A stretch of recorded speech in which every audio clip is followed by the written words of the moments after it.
ആരോഗ്യത്തിനൊപ്പം സൗന്ദര്യവും. സമഗ്രമായ ആരോഗ്യത്തിന്റെയും സൗന്ദര്യത്തിന്റെയും പുതിയ തുടക്കത്തിനായി മട്ടാഞ്ചേരിയിൽ സ്ഥിതി ചെയ്യുന്ന ആയുർസ്പർശ് ആയുർവേദ ഹോസ്പിറ്റൽ നിങ്ങളേവരെയും സ്വാഗതം ചെയ്യുന്നു. വൈപ്പിൻ ഗണേശോത്സവം 2026 സംഘാടക സമിതി രൂപീകരണ സമ്മേളനം സംഘടിപ്പിച്ചു. ഈ വർഷത്തെ വിനായക ചതുർത്ഥി ആഘോഷങ്ങളോടനുബന്ധിച്ച് വൈപ്പിൻ കരയിലെ വിവിധ ക്ഷേത്രങ്ങൾ, ഹൈന്ദവ സമുദായ സംഘടന എന്നിവയെ കോർത്തിണക്കിക്കൊണ്ട് വൈപ്പിൻ ഗണേശോത്സവം 2026 എന്ന പേരിൽ ആഘോഷം സംഘടിപ്പിച്ചു. പ്രസ്തുത ആഘോഷത്തിന്റെ സംഘാടക സമിതി രൂപീകരണ സമ്മേളനം ജൂലൈ 19 രാവിലെ ഞാറയ്ക്കൽ പെരുമ്പള്ളി ശ്രീ ബാലഭദ്രക്ഷേത്രം ഓഡിറ്റോറിയത്തിൽ നടന്നു.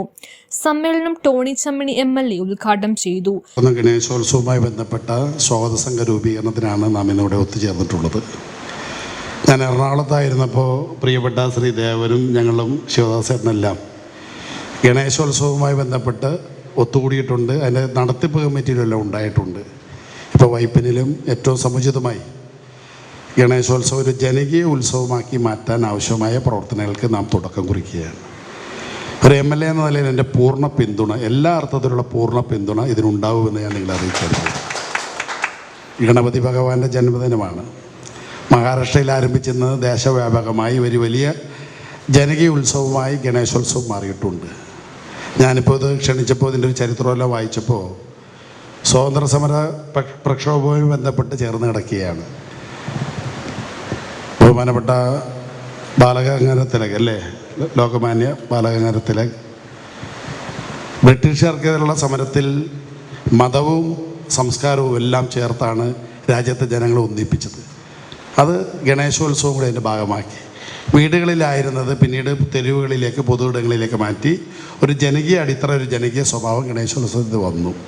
സാധാരണ ഗണേശോത്സവം നമ്മുടെ എല്ലാം മനസ്സിൽ വരുന്നത് മുംബൈയിലെ വലിയ ആഘോഷയാത്രകളാണ്.